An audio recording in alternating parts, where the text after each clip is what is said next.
शिवाय की बात सुनकर अनोखी का चेहरा उतर गया। उसने मुंह बनाते हुए ओमकार को फोन लगाया। ओमकार ने जब फोन उठाया तो अनोखी नाराजगी से बोली, ओमी भैया, कहाँ हो आप? कहाँ गायब हो गए?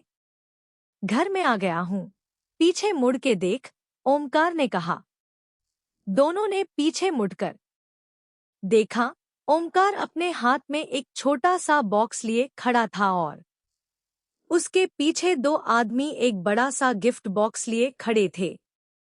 उसे देख सबकी आंखें बड़ी हो गईं। वह गिफ्ट बॉक्स सच में बहुत ही बड़ा था। अनोखी हैरानी से बोली, भैया, मैं जानती तो थी कि आप मेरे लिए गिफ्ट लेने गए होंगे, पर इतना बड़ा गिफ्ट लेकर आओगे यह नहीं पता था। ओमकार मुस्कुरा दिया और सोफे पर बैठते हुए बोला, अब चल, जल्दी से सबको राखी बांधना शुरू कर दे। उसके बाद अनोखी, शिवाय और ओमकार अंदर गए और उन लोगों ने राखी की थाल, आरती की थाली और मिठाई की थाली हाथ में लेकर आए। सबसे पहले शिविका ने शिवाय को राखी बांधी, फिर रिया ने ऋषभ और रोहित को राखी बांधी। अब बारी थी अनोखी की। सब उसके बांधने का इंतजार कर रहे थे, पर वह खड़ी राखी को देखते हुए न जाने क्या सोच रही थी। क्या हुआ अनोखी? राखी क्यों नहीं बांध रही? तुम्हें गिफ्ट नहीं चाहिए क्या? शोभा ने मुस्कुराते हुए पूछा। अनोखी ने उसे देखा, उसकी आंखें हल्की सी नम थी।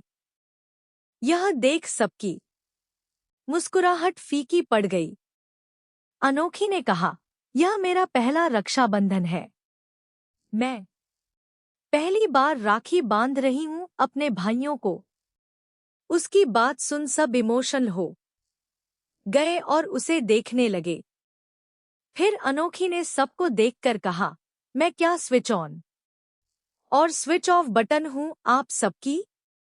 मैं मुस्कुराती हूं तो आप सब भी मुस्कुराने लगते हो। मैं उदास हो जाती हूं तो आप सब भी उदास हो जाते हो।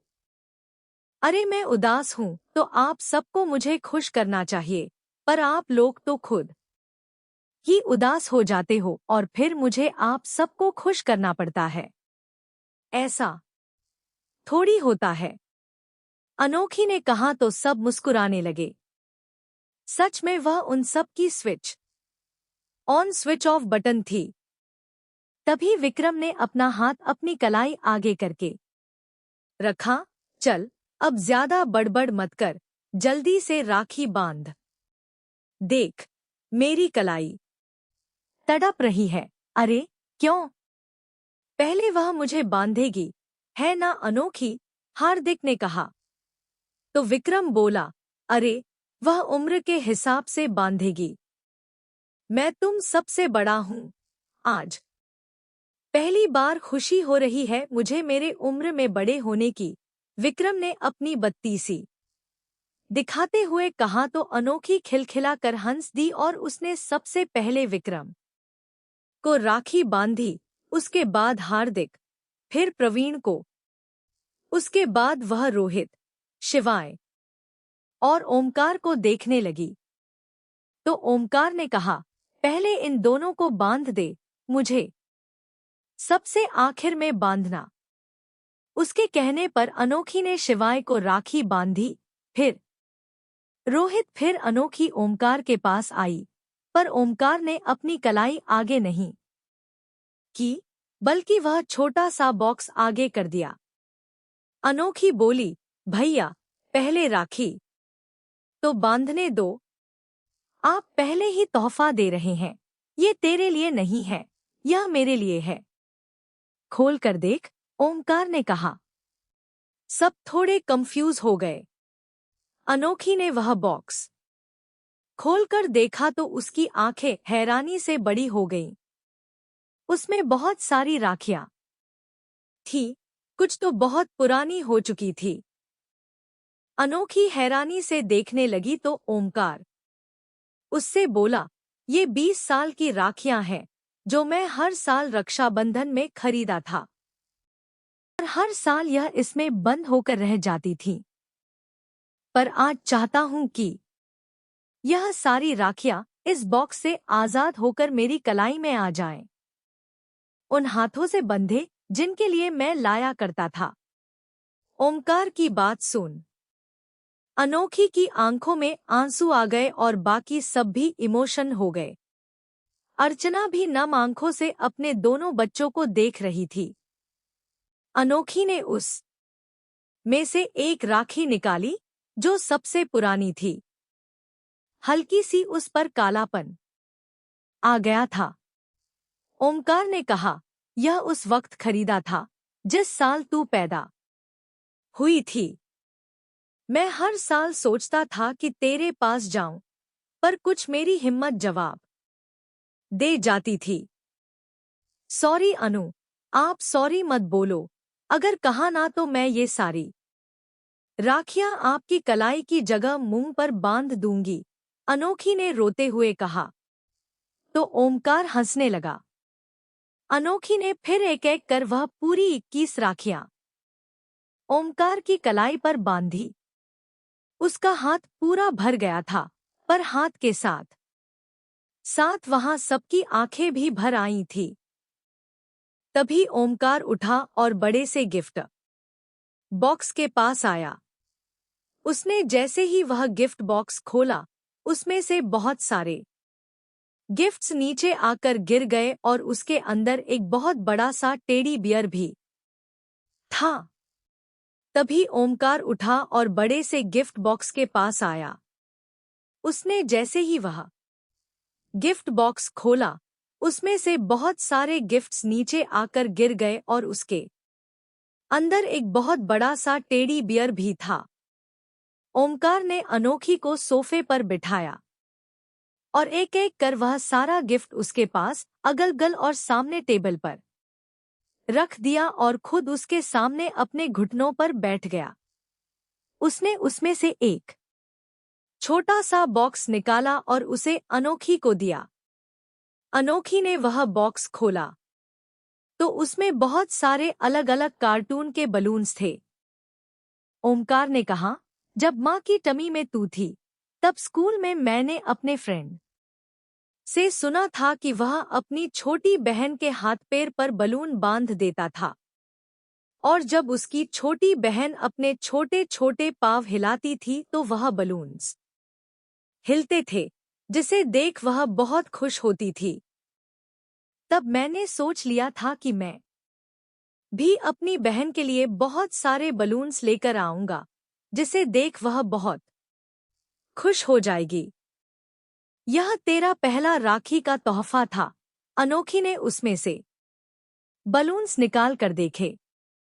उसमें अलग अलग कार्टून्स थे, डोरेमोन, शिनचैन, छोटा भीम, ओगी एंड द कॉकरोचेस, ना जाने कितने कार्टून्स थे। उसे देख अनोखी के रोते हुए चेहरे पर मुस्कुराहट आ गई थी। ओमकार ने दूसरा बॉक्स उसे दिया। अनोखी ने खोल कर देखा, उसमें एक रिमोट कंट्रोल कार थी। उसे खिलौने को देख अनोखी ओमकार को देखने लगी और उसने भरे गले से पूछा, यह लड़कों वाला खिलौना बचपन में आप मेरे लिए लाए थे?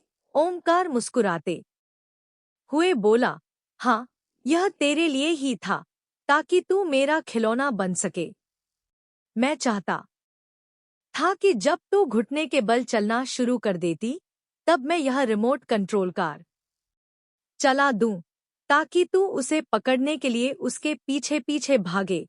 फिर उसने तीसरा बॉक्स उठाकर दिया।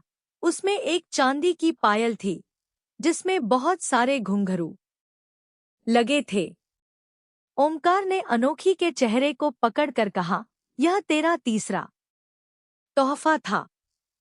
मैं चाहता था कि जब तू अपने छोटे छोटे कदमों से चलना शुरू कर दे, तब यह पायल पहने और इसकी आवाज पूरे घर में गूंज जाए, पर मैं इतनी हिम्मत कभी नहीं कर पाया। ऐसे ही एक एक कर ओमकार ने लगभग 21 तोहफे उसे दिए थे, जिसमें बचपन की यादों से जुड़े हुए कई चीजें थी। तभी उनमें से अनोखी ने एक पेपर के रोल को निकाला। उसे खोलकर देखा तो वह एक हॉस्पिटल का पेपर था और दूसरा पेपर वीजा और पासपोर्ट अप्लाई करने के लिए था। यह देखकर अनोखी ओमकार को देखने लगी। ओमकार ने कहा, यह मैं तुझे तेरे 18वें बर्थडे पर देना चाहता था, अनोखी। मैंने सोच लिया था कि जब मैं उस साल इंटरनेशनल मैच खेलने गया था, तब वापस आने के बाद तेरे पास आऊंगा। मैं तुझसे माफी मांग लूंगा और तेरा इलाज करवाऊंगा। मैं उस आदमी के पैसे नहीं ले सकता था तेरे लिए, इसलिए मैंने बहुत मेहनत की थी। मैं सोच लिया था कि मैं खुद पैसे कमा लूंगा, एक अच्छे हॉस्पिटल में तेरा इलाज करूंगा। और मैंने न्यूयॉर्क के हॉस्पिटल में बात भी की थी। मैंने फैसला कर लिया था कि तुझे न्यूयॉर्क ले चलूंगा। जब मैं वापस आया, तब तक तुम मुझे छोड़कर चली गई थी। ओमकार की इस बात को सुनकर अनोखी खुद को रोक नहीं पाई और ओमकार के गले लगकर फूट फूट कर रोने लगी। उसने रोते हुए कहा, भैया, भैया, आपको गिल्टी महसूस करने की जरूरत नहीं है। भैया, मैं जानती हूँ आप बहुत अच्छे भैया हो मेरे लिए। मुझे बहुत प्यार करते हो आप। मैं यह बात तो पहले भी जानती थी, जब आप चुपचाप मेरा ध्यान रखते थे। पर अगर मैं थोड़ी सी हिम्मत कर ली होती, तो हम यह सारे पल जी लेते ना। ओमकार ने नम आंखों से कहा। तो अनोखी ने उसके आंसू पोंछ कर बोली, तो क्या हो गया? हम यह पल अभी भी जी सकते हैं ना? आप मुझे सारे तोहफे दे दो, यह सब पहन लूंगी। पर प्लीज, आप उदास मत हो। मैं अब किसी को उदास देखना नहीं चाहती। मेरे लिए अपने दिल में जो गिल्ट है, वह खत्म कर दो। मैं सच्ची बोल रही हूँ। मैं आपसे नाराज भी नहीं हूँ और गुस्सा भी नहीं हूँ, अनोखी ने कहा। तो ओमकार ने प्यार से उसके माथे को चूम लिया और उसे अपने सीने से लगा लिया। सबकी आंखें नम हो गई थी। भाई बहन के इस प्यार को देख विक्रम ने मुस्कुराते हुए ओमकार को देख अपने मन में कहा, भाई तो तुम पहले भी अच्छे थे ओमकार, अब बहुत अच्छे भाई बन गए हो। अर्चना की आंखों से भी आंसू बह रहे थे। शोभा ने उसके कंधों को पकड़कर कहा, डोंट वरी, हमारे बच्चे बहुत समझदार हैं। ये खुद को और दूसरों दोनों को संभालना जानते हैं। उसकी बात सुनकर अर्चना ने मुस्कुराते हुए हामी में सिर हिला दिया। तभी ओमकार ने अपने आंसू पोंछे और अनोखी के भी आंसू पोंछने लगा। फिर उसने वह छोटी छोटी पायल उठाई और अनोखी के सामने करते हुए बोला, बाकी सब तो ठीक है, पर यह बताओ कि इन जूतों का और इन पायलों का क्या करेगी? ना तो तुझे जूते आएंगे और ना ही पायल। अनोखी ने उन दोनों तोहफों को देख मुंह बना दिया, पर तभी उसके दिमाग में एक आइडिया आया, जिसे देखकर उसके होठों पर बड़ी सी मुस्कुराहट आ गई। उसने जल्दी से पायल उठा ली और उसने दोनों पायल को अपने हाथों में ब्रेसलेट की तरह पहन लिया और अपने हाथों को हिलाते हुए बोली, देखो, मुझे पायल आ गई। उसकी हरकत पर सब हंसने लगे। पर ओमकार ने उसके जूते दिखाते हुए कहा, और जूतों को कहाँ पहनेगी? मैडम, अनोखी ने मुंह बनाकर पहले ओमकार को देखा, फिर विक्रम को। उसने वह जूते वापस ओमकार को दिया और बोली, यह आप घर लेकर जाना और आप इसे अपने डॉगी को पहना देना। फिर जब वह चलेगा ना, तब इसकी आवाज आएगी। कहते हुए अनोखी हंसने लगी। तो ओमकार ने अपना सिर पकड़ लिया। फिर अनोखी उठी और बड़े से टेडी के पास गई। वह टेडी सच में बहुत बड़ा था, अनोखी से भी बड़ा। अनोखी ने उसे गले लगाकर कहा, और सबसे अच्छा गिफ्ट तो यह वाला है, बहुत अच्छा है। लओमी भैया, थैंक यू सो मच। कितना सॉफ्ट है यह।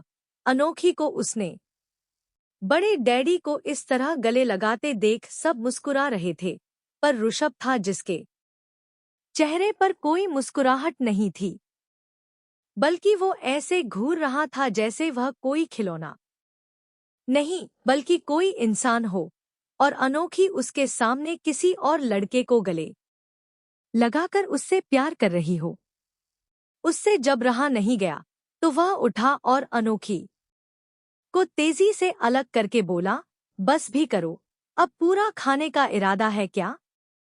टेडी को, अरे ये कोई कप केक थोड़ी है जो मैं फटाक से खा लूं। और टेडी तो होते हैं गले लगाने के लिए, कहते हुए वह स्टडी को फिर से गले लगाने वाली थी। पर तभी ऋषभ ने उसके खुले हाथों को टेडी की ओर जाता देखा तो उसने उसे पकड़कर अपने गले लगा लिया और बोला, कोई जरूरत नहीं उसे टेडी को गले लगाने की। मुझे लगाओ, मन कर रहा है गले लगाने का। तो उसके ऐसे कहने पर अनोखी हड़बड़ा गई, और वही सब मुस्कुराते हुए ऋषभ को देख रहे थे। विक्रम ने कहा, अबे यार, ये इतना बड़ा जल कुकड़ा है, ये तो मुझे आज पता चला। वही ओमकार ने कहा, लगता है मैंने गलत तोहफा दे दिया भाई। अनोखी उसके हाथ से अपना हाथ छुड़ाते हुए धीरे से बोली, ऋषभ जी, आप क्या कर रहे हो? छोड़ो मेरा हाथ, सब देख रहे हैं। आपको शर्म नहीं आती ना, जरा सा भी? वही ऋषभ ने उससे कहा, और तुम मेरे सामने किसी और को ऐसे गले लग रही हो, उसका क्या? याद रखना, अभी तो सिर्फ गले लगाया। अगर टेडी को दोबारा इस तरह से प्यार किया ना, तो बहुत कुछ कर जाऊंगा मैं सबके सामने। हालांकि ऋषभ ने यह बात अनोखी के कान में कही थी, जिस वजह से किसी ने नहीं सुना था, पर अनोखी के लाल हो रखे चेहरे को देख सब समझ गए थे कि ऋषभ ने क्या कहा होगा। अनोखी उसके हाथ से अपना हाथ छुड़ाकर बात को पलटते हुए बोली, अच्छा बाकी सब, अब अपना गिफ्ट दो भाई। प्रिंसेस, अब तेरे भाई ने तुझे इतने सारे गिफ्ट ला कर दिए, वह भी ऐसे ऐसे कि इन गिफ्ट्स के सामने तो हमारे बड़े से बड़ा गिफ्ट भी फेल हो जाएगा। तो क्या करेगी हम लोग का गिफ्ट लेकर? विक्रम ने कहा। तो अनोखी अपने कमर पर हाथ रख आंखें छोटी कर उसे घूरते हुए बोली, हाँ भैया, आप ऐसा बोल रहे हो? ची ची, कितने गंदे हो आप। मतलब आप मेरा गिफ्ट हड़प लेना चाहते हो? मेरे गिफ्ट पर नजर है आपकी? सीधा कब्जा। मुझे कोई बहाना नहीं सुनना है, चलो जल्दी लाओ मेरा। कहते हुए अनोखी अपने हाथों से गिफ्ट देने का इशारा करने लगी तो सब हंसने लगे। विक्रम उसके पास आया और उसके गाल को खींचकर बोला, अरे तेरी गिफ्ट पर मैं कब्जा कैसे कर सकता हूँ? अच्छा सुन। कहते हुए विक्रम ने अनोखी के कान में कुछ कहा, जिसे सुनकर अनोखी की आंखें खुशी से चमकने लगी। वह खुश होते हुए बोली, सच्ची भैया? हाँ, विक्रम ने कहा। तो अनोखी उसके गले लगाकर बोली, थैंक यू सो मच। अरे ऐसा क्या बोल दिया उसने जो तू इतना खुश हो रही है? सुरेखा ने पूछा तो अनोखी इस तरह विक्रम को गले लगाए सबको देखकर बोली, विक्रम भैया मुझे डिज्नीलैंड घूमने ले जाएंगे। तो उसकी बात सुन सब मुस्कुराए। इसी तरह प्रवीण ने अनोखी को डायमंड इयररिंग्स गिफ्ट किए। हार्दिक ने एक बहुत खूबसूरत बैग दिया। शिवाय ने उसे एक कार गिफ्ट की। अनोखी कार की चाबी को अपनी उंगलियों में घुमाते हुए बोली, अब मैं कॉलेज इसी कार से जाऊंगी। तभी रोहित ने कहा, अरे यार शिवाय, तू कार ले रहा था? मुझे बोलना चाहिए था ना। क्या मतलब? शिवाय ने पूछा तो रोहित एक चाबी दिखाते हुए बोला, क्योंकि मैंने भी भाभी के लिए कार खरीदी है। क्या मतलब? दो दो कार, अनोखी ने कहा और दूसरी चाबी भी रोहित के हाथ से ले ली। तभी रिया और शिविका ने अपने कमर पर हाथ रख सबको घूरते हुए बोले, अब अपनी नई वाली बहन का गिफ्ट देना हो गया तो जरा पुरानी बहनों पर भी ध्यान दे दो। गिफ्ट दो हमारा, दोनों ने कहा तो ऋषभ, रोहित और शिवाय मुस्कुरा दिए।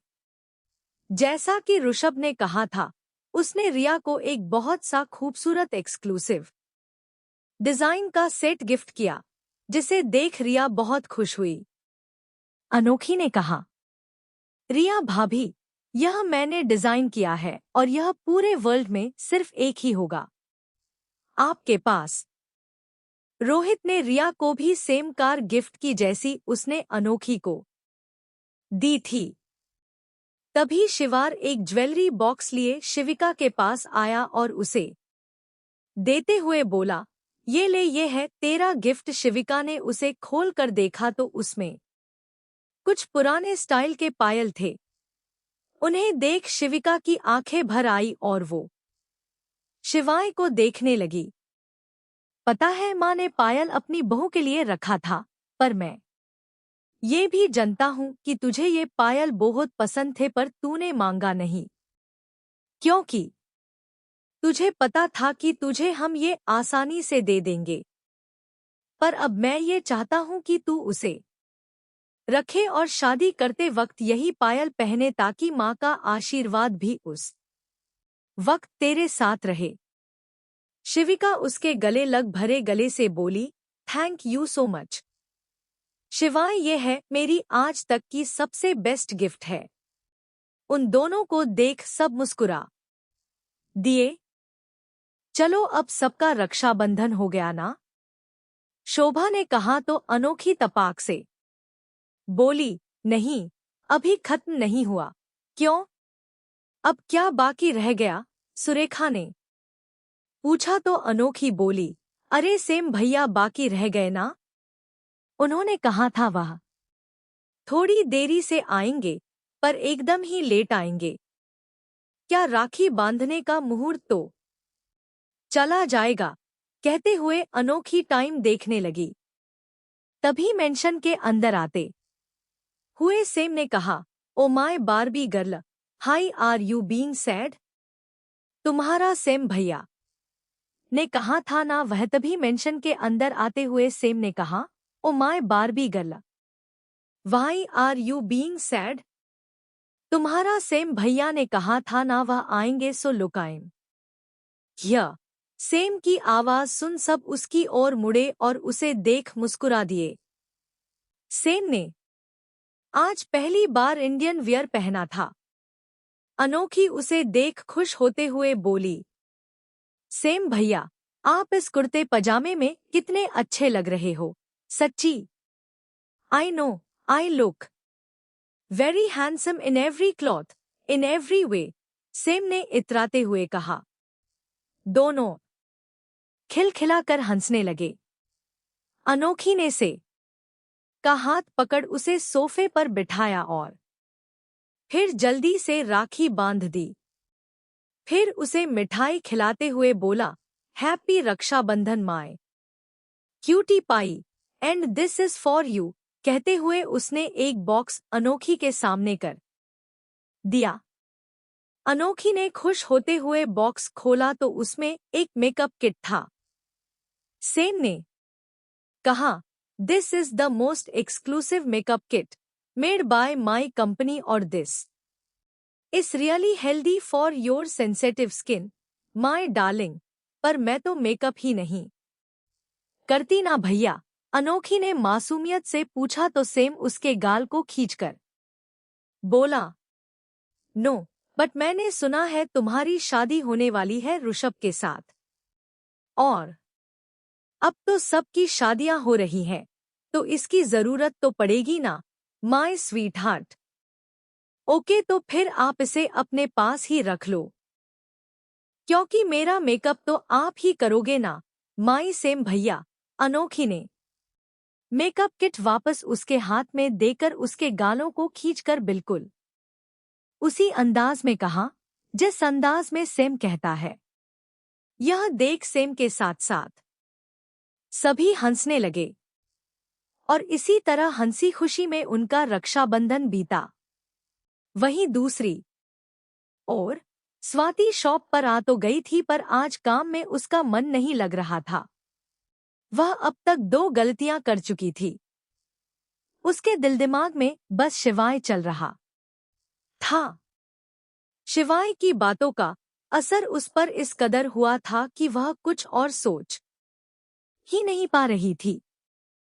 तभी मैनेजर उसके पास आया। उसे देख स्वाति थोड़ी परेशान हो गई। वह मैनेजर कुछ कहता उससे पहले ही स्वाति कहने लगी, I am sorry sir, I am really sorry, मेरी गलतियों के लिए। आज थोड़ी तबीयत ठीक नहीं है, इसलिए गलती हो रही है, बट मैं अभी पूरी कोशिश करूंगी कि कोई गलती न हो। तो मैनेजर स्वाति को देख मुस्कुराते हुए बोला, इट्स ओके स्वाति, नो, तुम ज्यादा गलतियां नहीं करती हो, तुम एक अच्छी स्टाफ हो, और अगर तुम्हारी हेल्थ ठीक नहीं है तो तुम आधे दिन की लीव ले लो। नहीं सर, मैं मैनेज कर लूंगी, सच्ची, स्वाति फिर कहने लगी। तो मैनेजर ने कहा, इट्स ओके स्वाति, मैं तुम्हारी सैलरी कट नहीं करूंगा, तुम लीव ले सकती हो। अपना ध्यान रखना, आराम करना और कल फ्रेश मूड के साथ और अच्छी हेल्थ के साथ आ जाना। उसने कहा तो स्वाति भी मुस्कुरा दी। कुछ देर बाद वह वहां से चली गई। जाते हुए देख मैनेजर ने कहा, तुम वैसे भी यहाँ ज्यादा दिन काम नहीं कर सकती स्वाति। कहते हुए मैनेजर के दिमाग में शिवाय की बातें चल रही थीं। उन दोनों लड़कियों के बर्ताव को देख शिवाय ने मैनेजर्स को सख्त हिदायत दी थी कि स्वाति के साथ कोई भी बदतमीजी नहीं करेगा, उसे कोई भी परेशानी नहीं होनी चाहिए। और शिवाय की बातों को सुनकर मैनेजर इतना समझ गया था कि स्वाति शिवाय के लिए बहुत ज्यादा खास है। फिर वह भी अपने काम में लग गया। स्वाति मॉल से बाहर निकली। उसने घड़ी में टाइम देखते हुए खुद से कहा, श्वेत के स्कूल से छूटने का वक्त हो गया है। एक काम करती हूँ, उसे पैक कर लेती हूँ, फिर उसे आइसक्रीम खिलाने चली जाती हूँ। वैसे भी बहुत दिन हो गया, आपके घर चली जाऊंगी। इतना बोल उसने एक ऑटो को रुकवाया और श्वेत के स्कूल की ओर चली गई। उसने श्वेत के स्कूल के पास आकर ऑटो रोका और ऑटो वाले को पैसे दिए।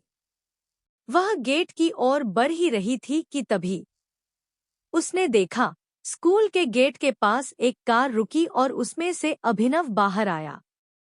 उसके कुछ देर बाद ही वहां पर श्वेता भी आ गई। उन दोनों को देख स्वाति एक कोने में छिप गई। श्वेता ने अभिनव को देख कहा, अभिनव, आप यहाँ हो? हाँ, श्वेत के छूटने का टाइम हो गया है ना, तो सोचा मैं उससे मिल लूं। अभिनव ने मुस्कुराते हुए कहा। तो श्वेता भी बस मुस्कुरा दी। तभी श्वेत अपना स्कूल बैग लिए बाहर आया। श्वेता ने उसका स्कूल बैग लेकर मुस्कुराते हुए पूछा, कैसा गया आज का दिन? बहुत अच्छा गया माँ। फिर श्वेत की नजर अभिनव पर पड़ गई। उसे देख श्वेत एक पल के लिए चौंक गया। अभिनव थोड़ा नर्वस फील कर रहा था। वह अपने एक घुटने के बल बैठकर श्वेत के चेहरे को देखते हुए बोला, कैसे हो श्वेत? बहुत अच्छा हूँ, आप कैसे हो? श्वेत ने कहा और सामने से अभिनव को सवाल किया। तो अभिनव मुस्कुरा दिया। श्वेत सच में बहुत प्यारा बच्चा है, अभिनव ने मुस्कुराते हुए कहा। तुम बहुत प्यारे हो, श्वेत। सच में स्वाति ने तुम्हें बहुत अच्छे से बड़ा किया। मेरी मासी माँ बहुत अच्छी है। वह मुझसे बहुत प्यार करती है। कभी कभी गुस्सा करती है, पर बहुत अच्छी अच्छी बातें सिखाती है। हमेशा कहती है कि जब भी कोई तुमसे पूछे कि तुम कैसे हो, तो उनसे जरूर पूछना कि आप कैसे हो। श्वेत ने स्वाति की तारीफ करते हुए कहा, तो अभिनव और श्वेता के होठों पर मुस्कुराहट आ गई। वहीं श्वेत की बातों को सुन श्वेता की आंखों में मुस्कुराहट और नमी भी आ गई थी। तभी अभिनव थोड़ा झिझकते हुए बोला, श्वेत, मैं कह रहा था कि मैं तुम्हारा पापा हूँ। मैं जानता हूँ आप मेरे पापा हो, श्वेत ने कहा। तो श्वेता और अभिनव एक दूसरे को देखने लगे। उन दोनों को ऐसे देख श्वेत ने कहा, वह दिन जब आप सब झगड़ा कर रहे थे, तब मैं समझ गया था कि आप मेरे पापा हो। इसलिए मासी माँ से इतना गुस्सा था। तो क्या तुम भी मुझसे गुस्सा हो? अभिनव ने पूछा और उसके जवाब का इंतजार करने लगा। श्वेता भी श्वेत को ही देख रही थी। वह भी जानना चाहती थी कि श्वेत उसके साथ खुश है। उसने अभिनव के साथ बढ़ाने का फैसला तो ले लिया था, पर श्वेत की खुशी भी उसके लिए इम्पोर्टेंट थी। कुछ देर चुप रहने के बाद श्वेत ने सिर हिलाकर कहा, नहीं, मैं आपसे गुस्सा नहीं हूँ, क्योंकि आप लोगों की प्रॉब्लम क्या थी वह मुझे नहीं पता और मुझे समझ भी नहीं आती। मुझे बस इतना पता है कि आप पर माँ दोनों नहीं थे। मैंने उन्हें भी अपना लिया। आप आ गए तो मैं आपसे गुस्सा क्यों रहूंगा? उसकी बात सुन अभिनव के होठों पर बड़ी सी मुस्कुराहट आ गई। उसने श्वेत के चेहरे को अपने हाथ में थाम कर पूछा, तो क्या तुम मुझे अपने पापा के रूप में अपना सकते हो? मैं तुम्हारा पापा बन सकता हूँ। अभिनव जानता था कि श्वेत के लिए यह थोड़ा मुश्किल हो सकता है, पर वह जानना चाहता था उसका जवाब। वही उसका सवाल सुन श्वेत की आंखों के सामने शिवाय का चेहरा घूम गया। उसके साथ बिताए हुए पल घूमने लगे। तभी उसके कानों में शिवाय की बात भी गूंज गई, अभिनव बहुत अच्छा है, वह तुम्हारा सगा पापा है। अगर तुम उसके साथ रहोगे तो तुम उसे भी पसंद करने लगोगे। तो श्वेत ने धीरे से अपना सिर हामी में हिला दिया। यह देख अभिनव ने कसकर श्वेत को गले से लगा लिया। श्वेता की भी आंखों में खुशी के आंसू आ गए थे। उसके मन में जो उलझन थी वह भी श्वेत के जवाब से दूर हो गई थी।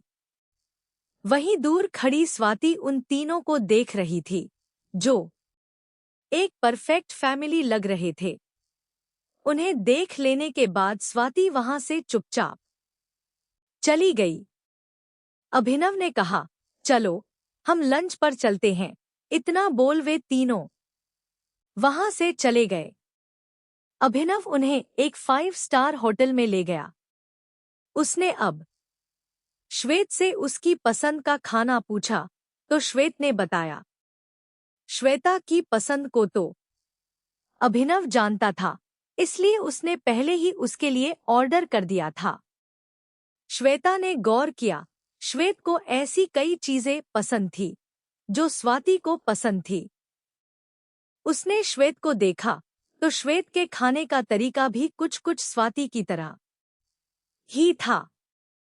उसने मुस्कुराते हुए अपने मन में कहा, सच में बच्चों की परवरिश उनका आईना बन जाती है। स्वाति ने श्वेत को परवरिश दी। अगर कोई उसे देख ले तो ऐसा ही कहेंगे कि श्वेत स्वाति का बेटा है। सच में मेरी बहन बहुत अच्छी है।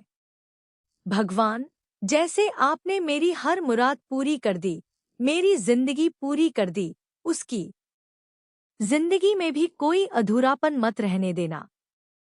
हर खुशी उसे दे देना। खाना कैसा है, श्वेत? अभिनव ने पूछा तो श्वेत मुस्कुराते हुए बोला, बहुत अच्छा है अंकल। उसके मुंह से अंकल सुन अभिनव को थोड़ा बुरा लगा और उसकी मुस्कुराहट थोड़ी फीकी पड़ गई। पर उसने कुछ कहा नहीं, पर उसे श्वेता और श्वेत ने नोटिस कर लिया था। श्वेत ने अपने मन में कहा, श्वेत अंकल तो तेरे पापा ही है, और शिवाय अंकल तेरे पापा नहीं बनेंगे, और ये भी तो तुझसे पापा की तरह ही प्यार करते हैं ना, तो तू इन्हें पापा ही बुला ले।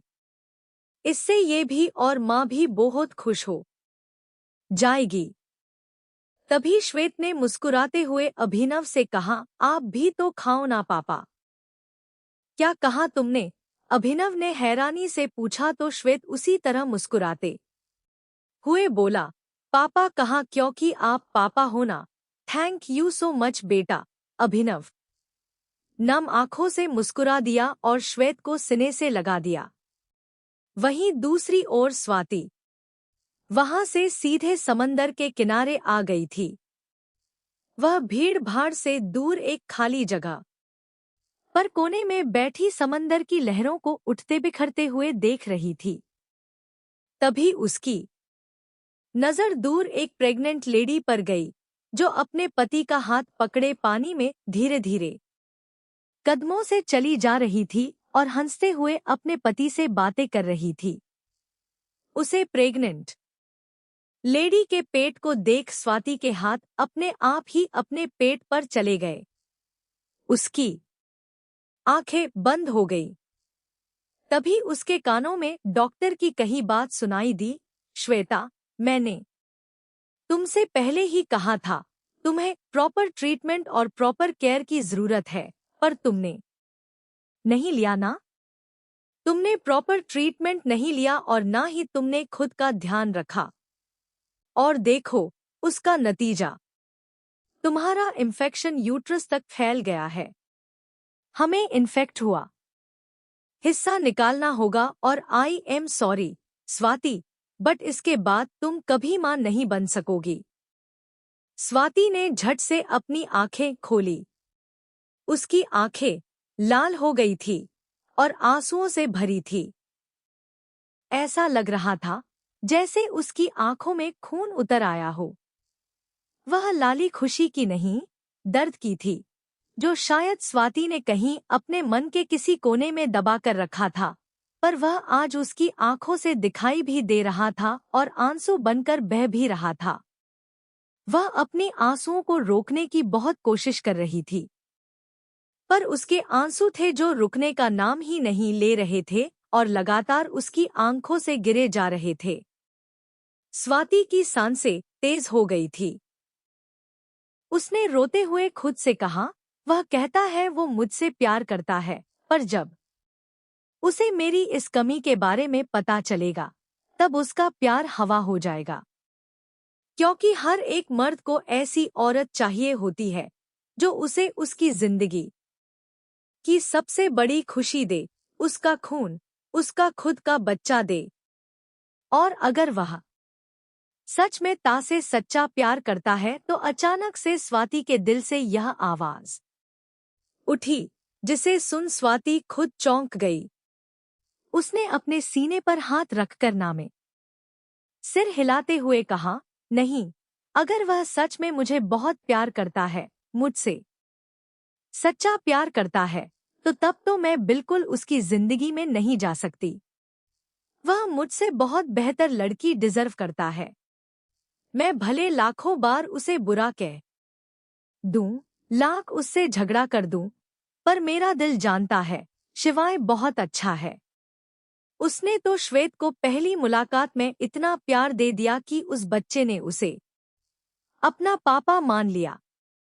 वो जब एक पराये बच्चे को अपने बच्चे की तरह मानने के लिए तैयार है, तो सोचो उसके मन में अपने बच्चों के लिए कितनी ख्वाहिश होगी।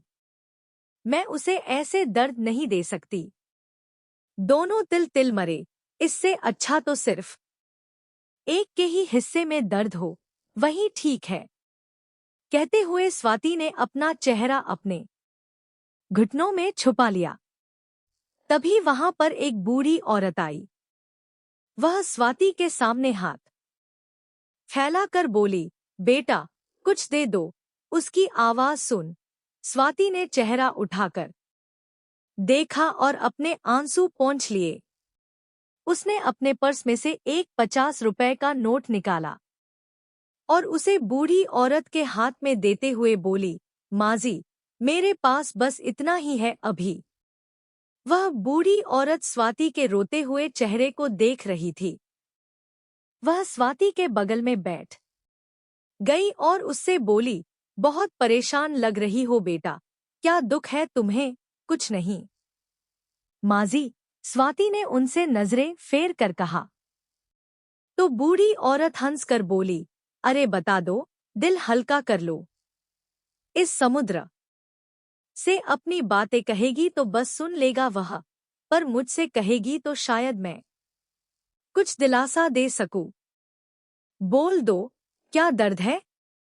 वैसे भी कौन सा मैं तुम्हें दोबारा मिलूंगी।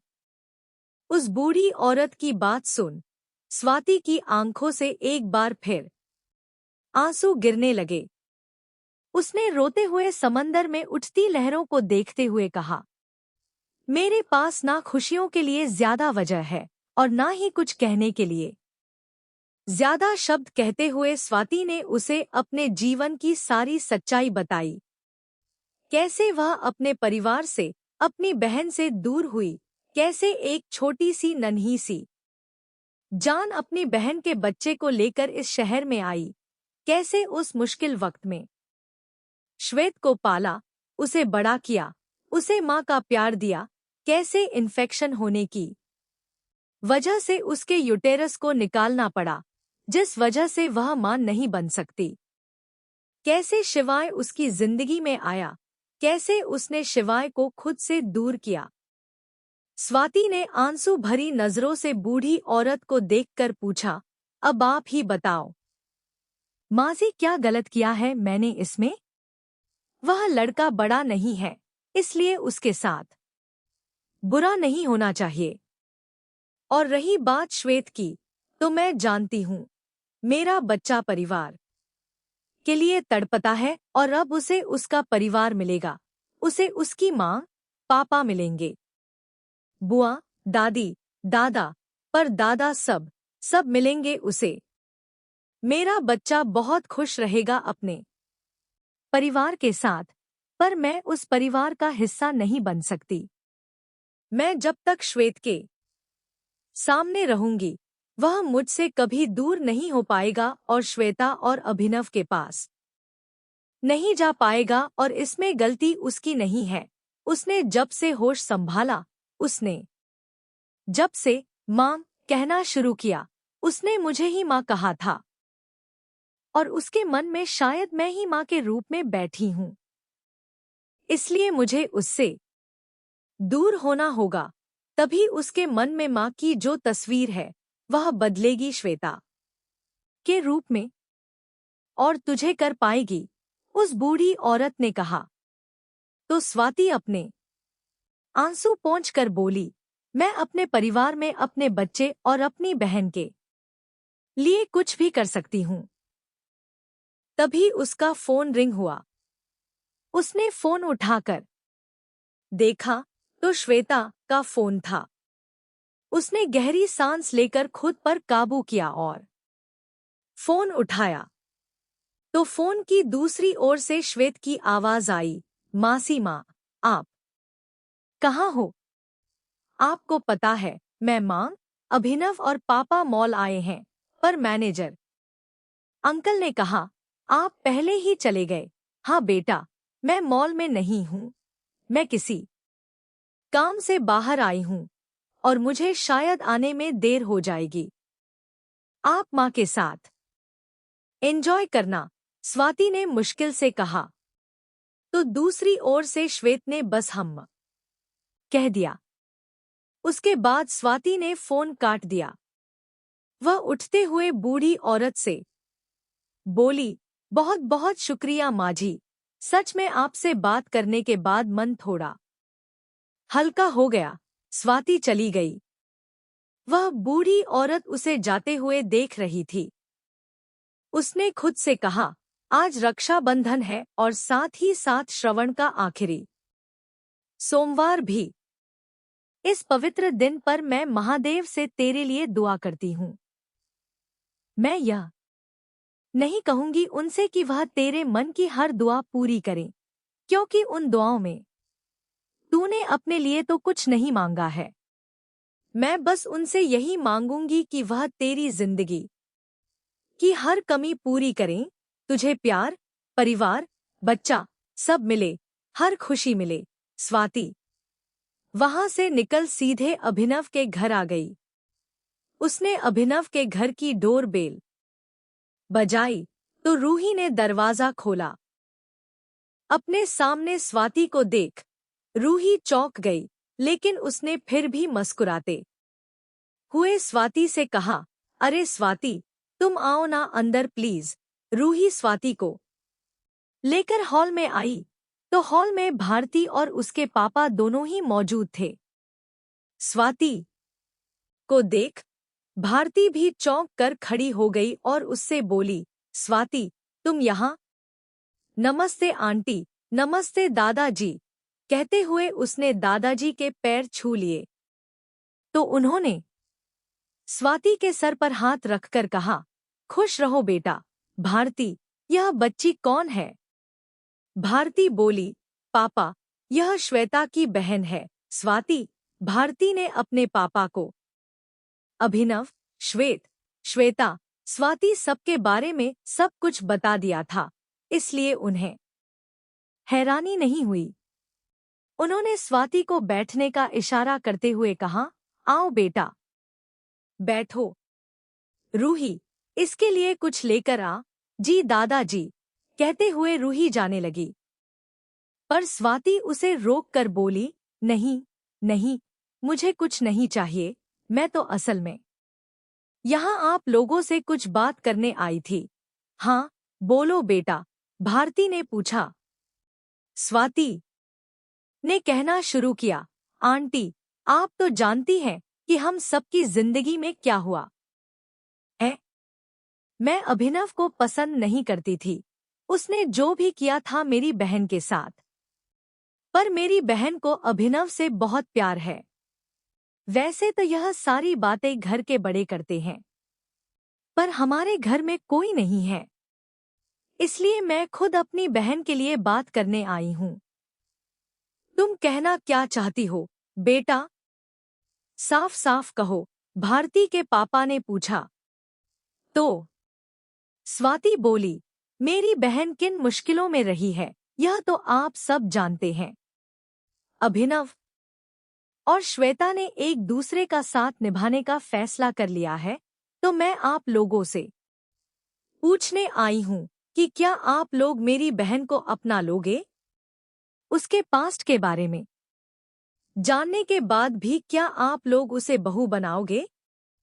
क्योंकि मैं नहीं चाहती कि मेरी बहन को कोई भी किसी भी बात के लिए शर्मिंदा करे, उससे बातें सुनाए, उसे जलील करे। स्वाति की बात सुनकर भारती, उनके पापा और रूही तीनों के चेहरे पर मुस्कुराहट आ गई। भारती ने रूही और स्वाति का हाथ पकड़कर पूछा, मतलब तुम्हारे और श्वेता के दिल में अभिनव के लिए जो नफरत थी वह खत्म हो गई? हाँ आंटी, पर मैं आप लोगों का जवाब सुनना चाहती हूँ। स्वाति ने फिर एक बार सवाल किया तो दादाजी ने उसके सर पर हाथ रखकर कहा, बेटा, श्वेता के साथ जो हुआ वह बहुत बुरा हुआ, पर उसमें उसकी गलती तो नहीं थी ना, तो हम उसे उस बात के लिए सजा क्यों दें? वह तो ऑलरेडी एक ऐसी सजा भुगत चुकी है जो गलती उसने की ही नहीं थी। हम सब बस अपने बच्चों की खुशी चाहते हैं। अभिनव को श्वेता से प्यार है, वह श्वेता के साथ जिंदगी बिताना चाहता है तो हमें कोई परेशानी नहीं है। वह तो श्वेता से कितना प्यार करता है, यह तो हमने तभी जान लिया था जब उसने खुद की जान लेने की कोशिश की थी। इसलिए हमें कोई दिक्कत नहीं है, हमें कोई परेशानी नहीं है। उन सब की बात सुनकर स्वाति के होठों पर भी एक बड़ी सी मुस्कुराहट आ गई। स्वाति ने भारती से एक और रिक्वेस्ट करते हुए कहा, आंटी, मैं एक और रिक्वेस्ट करना चाहती हूँ। क्या हम उन दोनों की शादी बहुत ही सिंपल तरीके से मंदिर में करवा सकते हैं? देखिए, मुझे गलत मत समझना। मैं जानती हूँ आप लोग अपने बेटे की शादी बहुत धूमधाम से करना चाहते हैं और आप लोग तो इतने बड़े लोग हैं, आपका सपना भी बहुत बड़ा होगा। पर मैं श्वेता के लिए यह सब कह रही हूँ। मैं जानती हूँ वह इतनी धूमधाम से शादी करने पर कंफर्टेबल नहीं रह पाएगी। वह लोगों से डरने लगी है। इसलिए चाहती हूँ कि सिंपल तरीके से शादी हो। उसके कुछ महीनों बाद अगर आप लोगों को जैसा ठीक लगे, आप लोग रिसेप्शन करवा देना जब श्वेता थोड़ी नॉर्मल हो जाएगी। हाँ बेटा, कोई बात नहीं, हम समझते हैं। तुम्हें जैसा ठीक लगे तुम वैसा करना, भारती के पापा ने कहा। तो स्वाति पर मुस्कुरा दी। भारती स्वाति के सर पर हाथ रखकर बोली, तुम बहुत प्यारी बच्ची हो स्वाति, और बहुत हिम्मत वाली भी। अपनों के लिए तुम्हारे मन में कितना प्यार है वह तो तुम्हारी आंखों से ही झलकता है। अपनी बहन के बेटे को तुमने अपने सीने से लगाकर पाला है। इस मुंबई जैसे बड़े शहर में कई मुश्किलों का सामना किया, पर तुमने हार नहीं मानी और अभी भी बस अपनी बहन की खुशियों के बारे में सोच रही हो। परिवार की खुशियों के बारे में तो हर कोई सोचता है। आंटी, मैं कोई नया नहीं कर रही हूँ। मैं पंडित जी से बात कर लेती हूँ अच्छे मुहूर्त के लिए और आप लोगों को बता दूंगी। स्वाति ने कहा, ठीक है बेटा, भारती ने कहा। तो स्वाति उठते हुए बोली, अच्छा मैं चलती हूँ। अरे बेटा, खाना तो खा कर जाओ। अभिनव और श्वेता भी आते ही होंगे, शायद उनसे भी बात कर लो। भारती ने कहा, नहीं आंटी, मुझे थोड़ी जल्दी है। और अभिनव, श्वेता और श्वेत तीनों साथ में हैं। मुझे नहीं लगता वह तीनों इतनी जल्दी वापस आएंगे। मैं चलती हूँ, बाय, कहकर स्वाति चली गई। वहीं श्वेता, अभिनव और श्वेत गेम जोन में चले गए। वहां पर श्वेत ने कई सारे गेम्स खेले। फिर वहां से वह तीनों एक अम्यूजमेंट पार्क में चले गए, पर इतनी सारी भीड़ को देखकर श्वेता बेचैन होने लगी। अभिनव ने उसका हाथ थामकर कहा, श्वेता, इट्स ओके, मैं हूं ना साथ में। तभी श्वेत, जो अभिनव की गोद में था, उसने भी श्वेता से कहा, हाँ माँ, हम तीनों तो साथ में हैं ना, आप डरो मत। उन दोनों की बात सुनकर श्वेता मुस्कुरा दी। अभिनव ने श्वेत के गाल पर किस करके कहा, थैंक यू अपनी मम्मा को मनाने के लिए, और थैंक यू मुझे पापा कहकर बुलाने के लिए। सच कहूँ बेटा, मुझे बिल्कुल उम्मीद नहीं थी कि तुम मुझे इतनी जल्दी पापा कहकर बुलाने लगोगे। मुझे तो लगा था मुझे बहुत मेहनत करनी पड़ेगी। तभी श्वेत शिवाय को याद करते हुए बोला, क्योंकि शिवाय अंकल ने कहा था कि आप बहुत अच्छे पापा हो। मैं आपके साथ रहूंगा तो मैं आपको भी पापा की तरह पसंद करने लगूंगा। इसलिए मैंने आपको पापा बुलाना शुरू कर दिया, क्योंकि आप तो सच में मेरे पापा ही हो ना। उसकी बात सुनकर अभिनव और श्वेता दोनों मुस्कुरा दिए, पर दोनों के ही दिमाग में श्वेत का कहा हुआ शब्द कहीं खल गया। पर उन्होंने इस बात पर ज्यादा गौर नहीं किया। श्वेत और अभिनव के कहने के बाद भी श्वेता को भीड़ भाड़ और खासकर वहां घूम रहे मर्दों से घबराहट हो रही थी। इसलिए अभिनव, श्वेता और श्वेत वहां से निकल गए। श्वेत थोड़ा थक गया था, इसलिए अभिनव ने श्वेता और श्वेत को घर छोड़ा और अपने घर चला गया। उसके घर आते ही रूही और भारती दोनों ने खुश होते हुए अभिनव को स्वाति के यहाँ आने और जो भी बात हुई वह सब बताई। अभिनव की खुशी का ठिकाना नहीं रहा। वह भारती को गले लगाकर खुश होते हुए बोला, मुझे यकीन नहीं हो रहा माँ कि स्वाति मान गई। सच में मैं बहुत खुश हूँ। स्वाति अभिनव की गाल पर हाथ रखकर बोली, बस यही खुशी तो देखना चाहते थे हम। अभिनव ने उसका हाथ पकड़कर कहा, पर माँ, जो स्वाति ने कहा मैं भी वही मानता हूँ। मैं श्वेता की किसी भी तरह से बेइज्जती नहीं सकता। आप मुझे गलत मत समझना, पर कई बार ऐसा होता है कि लोगों के कहने पर रिश्तेदारों की बातें सुनकर घरवालों का मन बदल जाता है। पर आप श्वेता को लेकर कभी अपना मन मत बदलना। आप क्या कोई भी नहीं। वह सच में बहुत अच्छी लड़की है, तुझे सफाई देने की जरूरत नहीं है। बेटा, हम सब मानते हैं कि वह बहुत अच्छी लड़की है और मैं यह सब अपने बेटे के लिए कर रही हूँ। मैं जानती हूँ तू उससे बहुत प्यार करता है और उससे दूर होने पर मुझे डर है कि तू कहीं खुद को फिर ना खोने लगे, जो मैं कभी नहीं चाहती। मैं तेरी खुशी के लिए कुछ भी कर सकती हूँ। भारती ने इमोशनल होते हुए कहा। अभिनव ने उसे गले लगा लिया। तभी भारती के पापा ने कहा, अब तुम सब यही खड़े खड़े बातें करते रहोगे या शेरगिल मेंशन भी चलना है? अरे भूल गए, रूही के शादी की बात भी तो वहां पर करनी है। आज पंडित आने वाले हैं, चलो जल्दी खुद की शादी की बात सुन। रूही शर्मा भी गई और मुस्कुराने भी लगी। फिर वे सब शेरगिल मेंशन के लिए निकल गए। शेरगिल मेंशन सबके आ जाने के बाद दादाजी ने पंडित जी से कहा, पंडित जी, अब तो और लोगों की शादी करवानी है, तो उनके लिए भी कोई अच्छा सा मुहूर्त निकाल दो। और मैं तो कहता हूँ, अगर एक दिन में 2 शादी हो जाए तो बहुत बढ़िया है।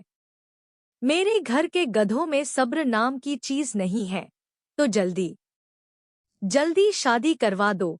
दादाजी की बात सुनकर सभी हंसने लगे और लड़कों का मुंह बन गया। लेकिन रोहित ने कहा, गधा तो गधा ही सही। पंडित जी, अगर मेरी शादी ओमकार की शादी के दिन हो जाए तो बेस्ट रहेगा। क्यों रूही? कहते हुए रोहित मुस्कुराते हुए रूही को देखने लगा, तो वह शर्मा गई और बाकी सब हंसने लगे। तभी रूही ने कहा, नहीं पंडित जी, मेरी शादी का मुहूर्त प्रीति भाभी की शादी के दिन ही निकालना। मुझे कोई प्रॉब्लम नहीं है देर में शादी करने से। कहते हुए रूही रोहित को गुस्से से देखने लगी, तो रोहित का मुंह बन गया। पंडित जी ने मुस्कुराते हुए कहा, अब आप लोगों के कहने से तो मुहूर्त नहीं निकलता है।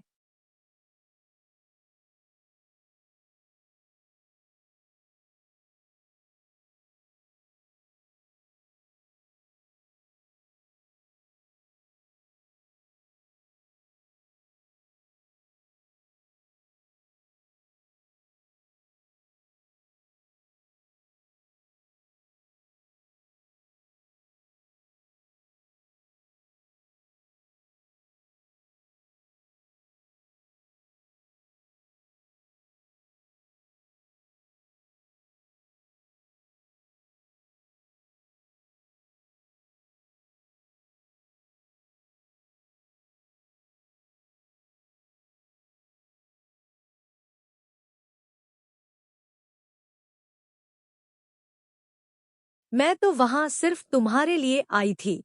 मतलब तुम मुझसे झूठ बोल रही थी? अनोखी ने आंखें बड़ी कर कहा। तो रूही ने अपने कंधे उचकाए और मुस्कुरा दी। यह देख अनोखी मुंह बनाते हुए बोली, पर फिर भी यह तो गलत बात है ना मान। आप ही हो ना ऋषभ जी से? मैंने कहा ना, अभी नहीं। ऋषभ ने कहा। उसकी आवाज हल्की तेज हो गई थी, जिसे देख सब शांत हो गए। अनोखी भी उसका मुंह पूरी तरह उतर गया। वह एकदम उदास हो गई और उठकर वहां से चुपचाप अपने कमरे में चली गई। क्यों उदास कर दिया उसे? तुझे भी ना बिल्कुल अकल नहीं है बात करने की। प्यार से बोल देता ना, शोभा ने उसके कंधे पर मारकर कहा। तो ऋषभ बोला, बोला तो था पहले, पर वह सुन नहीं रही थी। उसकी जिद दिन ब दिन बढ़ती जा रही है। कहते हुए वह उठा और अनोखी के पीछे पीछे चला गया। उन दोनों के जाने के बाद सब थोड़े परेशान हो गए। उन सबको परेशान देख विक्रम ने कहा, अब आप लोग चेहरा क्यों उदास करके बैठे हो? वह उदास होकर गई है पर खिलखिलाती हुई वापस आएगी। Don't worry.